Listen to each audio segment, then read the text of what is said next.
शांति। 11 नवंबर। कितनी श्रेष्ठ सुखदायी बात है कि स्वयं ज्ञान का सागर, लिबरेटर, गाइड, सुख देने वाला, दुखों से मुक्त करने वाला भगवान हमें पढ़ाने आ गया है। निराकार है तो कैसे पढ़ाएगा? ब्रह्मा के तन में आकर कह रहे हैं, मैं तुम्हें ब्राह्मण ब्राह्मणियां बना देता हूँ, तुम मेरे गोद के बच्चे बन गए हो और मैं तुम्हें फिर स्वर्ग की राजाई का वर्षा दे देता हूँ। तो तुम्हें इस पढ़ाई पर बहुत ध्यान देना चाहिए। ये पढ़ाई है भगवान का ज्ञान। कौन है वो? सृष्टि के आदि मध्य अंत का ज्ञान। जो इस पढ़ाई पे ध्यान देंगे, दूसरों का कल्याण करेंगे, दिल से खूब सेवा करेंगे, वे उच्च पद पाएंगे। भगवान क्या है, इसकी खोज आज तक होती रही। ऋषि मुनि, शास्त्र ग्रंथ, तीर्थ, मंदिर, मस्जिद सब में लोग जाते रहे, भटकते रहे, शांति के लिए, सुखों के लिए। परंतु ये नहीं पता था कि भक्ति से मिलेगा क्या। कहते थे भक्ति है भगवान को पाने के लिए। कहाँ है भगवान? कौन है? क्या करता है वो? कब आता है? क्यों उससे सब इतना प्यार करते हैं? क्यों उसे बुलाते रहते हैं? क्या वो कभी आया था? जो बुलाते हैं कि दुख हरता आओ, तो जरूर उसने आकर कभी दुख हरे थे। बुलाते हैं हे पतित पावन आओ, हम दुखी हो गए हैं, तो जरूर जब दुर्गति पूरी हो जाए तब तो मैं आऊं। दुर्गति ना हो तो सदगति किसकी करूं? तो मैं आता हूँ, स्वयं का ज्ञान देता हूँ। उन्होंने तो विष्णु को भगवान मान लिया, फिर श्री कृष्ण राम को भगवान मान लिया, पर कोई भी देहधारी भगवान नहीं हो सकता। श्री कृष्ण को सब धर्म वाले थोड़ा ही भगवान मानेंगे, निराकार को सब मानेंगे। वो आत्मा तो संगम युग पर राजयोग सीख कर फिर से नर से नारायण, नारी से लक्ष्मी बन रहे हैं। राधे भी, श्री कृष्ण भी। तो वो सर्वश्रेष्ठ देवता तो है, पर भगवान नहीं। गीता पर उनका नाम लिख दिया। लोगों को ये पता नहीं कि गीता का ज्ञान निराकार शिव परमात्मा ने दिया था ब्रह्मा के द्वारा।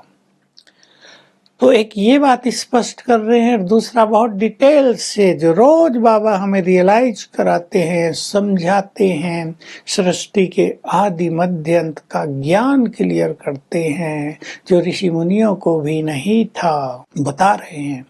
सतयुग में ये भारत स्वर्ग था, तुम्हारे सोने के हीरे के महल थे।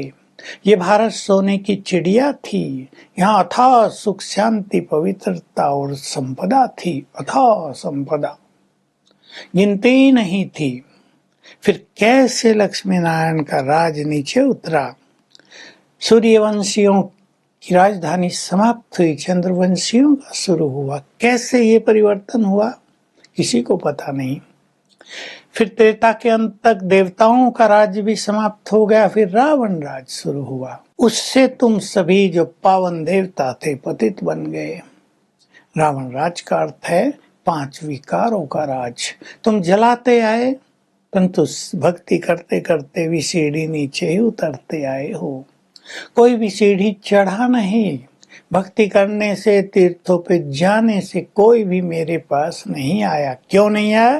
क्योंकि बिना पावन बने कोई मेरे पास नहीं आ सकता। और पावन मनुष्य तब तक नहीं बन सकता जब तक मैं स्वयं इस धरा पर ना हूं। तो बाबा पूरा चक्र घुमा रहे हैं। तुम सभी शांति मांगते आए हो। लोग शांति के लिए जंगलों में जाते हैं या भक्ति भी करते हैं, पर शांति हुई नहीं। क्योंकि शांति धाम का जब तक तुम्हें ज्ञान न हो, और जब तक तुम्हें ये पता नहीं कि मैं आत्मा तो शांत स्वरूप हूँ, तुम अपने आत्मिक स्वरूप में जब तक स्थित नहीं हो जाते, तब तक तुम सच्ची शांति का अनुभव नहीं कर सकते हो। तो मैं ही आकर तुम्हें शांति का मार्ग दिखाता हूँ और ऐसी दुनिया रच देता हूँ जिसमें संपूर्ण और सदा के लिए शांति होती है। तुम सब देख रहे हो, महाभारत युद्ध सामने खड़ा है, बॉम्ब्स बन गए हैं, परंतु किसी की भी समझ में नहीं आता कि अब ये लड़ाई लगेगी और खेल समाप्त होगा। लोग थोड़ा थोड़ा जानते तो हैं कि अगर लड़ाई शुरू हो गई तो सब कुछ नष्ट हो जाएगा, क्योंकि बॉम्ब्स बने हैं। महाभारत लड़ाई दिखाई है, लेकिन उसके बाद हुआ क्या ये कुछ ज्यादा स्पष्ट नहीं है। पांडवों को वैराग आ गया था, राज किया उन्होंने, फिर कलयुग आ गया। लड़ाई के बाद कलयुग नहीं आएगा, लड़ाई से तो कलयुग समाप्त होगा, तुम सब स्वर्ग में चले जाओगे। तो बाबा ये सब चीजें हमें बार बार सिखा रहे हैं। तुम्हें पढ़ाई के द्वारा नर से नारायण, नारी से श्री लक्ष्मी बनना है। मैं तुम्हें ये वर्षा देने के लिए आ गया हूँ। अब ये तुम्हारे हाथ में है, तुम मेरे से कितना अपना वर्षा अधिकार प्राप्त करो। जब तक तुम मेरे बच्चे नहीं बने तब तक तुम्हें मेरा वर्षा तो मिल नहीं सकेगा। तो आज हमें चिंतन करना है और इसी चिंतन में रहना है। ये जो वर्ल्ड की हिस्ट्री, ज्योग्राफी बाबा बता रहे हैं, हम कितने महान थे। देखो, जब आत्मा पवित्र है, प्रकृति सब कुछ प्रदान करती है। क्या है इस सृष्टि का स्वरूप और कैसे धीरे धीरे नीचे उतरते हैं सब। प्रकृति भी सतो से रजो तमो क्यों बनती है, कैसे बनती है, इसका गुह्य ज्ञान स्वयं ज्ञान सागर ने आकर दिया है। तो जितना जितना उस पढ़ाई पे ध्यान देंगे हम, हमारी पारस बुद्धि बनती जाएगी, जो पत्थर बुद्धि बन गई है। और चिंतन के द्वारा हम पढ़ाई का स्वरूप भी बनते जाएंगे। तो जो बाबा कहते पढ़ाई पे ध्यान दो, इसका अर्थ है रोज के ईश्वरीय महावाक्यों को भी सुने, उनका प्रैक्टिकल में अभ्यास करें। जो डायरेक्शन उनमें स्वयं हमें भगवान दे रहे हैं उसका पालन करें। वरदान है, साधनों को यूज करते हुए अपनी साधना पर विशेष ध्यान देते हुए सिद्धि स्वरूप भाव। साधन संसार में बढ़ते जा रहे हैं, मनुष्य की बुद्धि उसमें लिप्त होती जाती है, साधना छूटती जाती है। लेकिन साधना ही नए विश्व के निर्माण का मुख्य आधार है। साधना ही हमारी स्थिति को सिद्धि स्वरूप या संपूर्ण बनाने का आधार है। इसलिए साधनों को यूज तो करें, लेकिन साधनों के अधीन न हो जाए। अधीन का अर्थ है उनमें इतने लिप्त न हो जाएं कि सब कुछ भूल जाए। जैसे आजकल हो रहा है, मोबाइल में इतने लिप्त हो जाते हैं, मन भटक जाता है, एकाग्रता नष्ट हो जाती है, न पढ़ाई की साधना हो पाती, न ज्ञान योग की साधना हो पाती। तो हमें साधनों के अधीनता से स्वयं को मुक्त रखना है। स्लोगन है, किसी भी कमजोरी का यदि अंश है तो वो वंश में बदल सकता है और फिर परवश कर लेगा। इसलिए बीज सहित सूक्ष्म अंश को भी समाप्त करना है।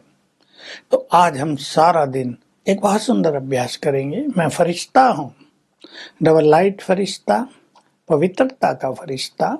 मुझसे गोल्डन किरणें चारों ओर फैल रही हैं और मेरे चारों ओर एक सुंदर ओरा आभा मंडल बन गया है। मैं इस आभा मंडल के बीच में हूँ। हर घंटे में एक बार। Om Shanti. To watch Peace of Mind channel videos on YouTube, subscribe us on youtube.com/tvpeaceofmind. Just a click for a peaceful life.